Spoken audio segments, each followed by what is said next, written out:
Dahil sinipag ako today, yan, magbabawas tayo ng damo. Alam nyo bang ilang araw ko na yung tinitignan?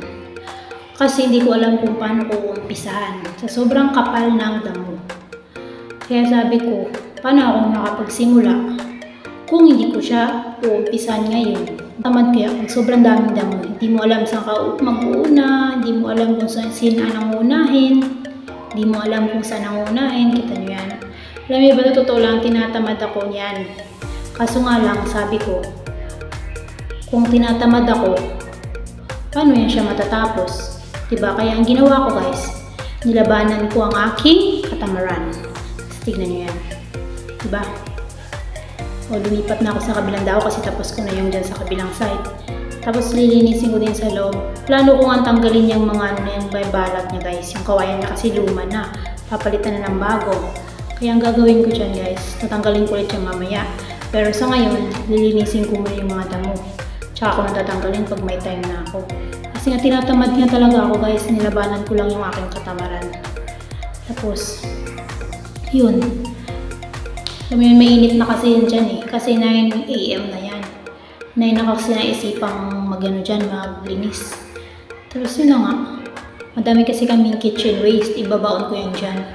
Yung mga pinagbalatan ng saging, yung mga pinagbalatan ng gulay, kaya sayang din, naipon na. Tapos yun, fertilizer din yun guys. Malay mo lang, mag-work. Kasi alam mo ba ilang beses na ako nagtanim ng sitaw dyan guys. Nagbubunga naman siya, pero hindi siya ganun kaganda.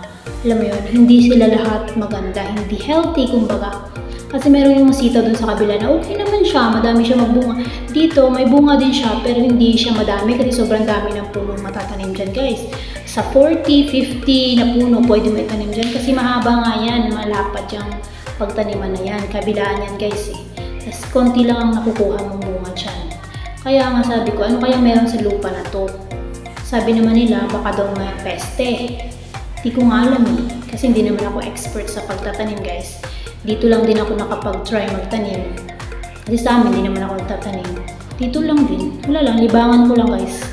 Kasi wala talaga magawa guys. Pagkatapos mo ng mga linis-linis, hugas plato, luto, wala ka nang ibang gagawin guys. Kundi ang magupo, cellphone, higa-higa.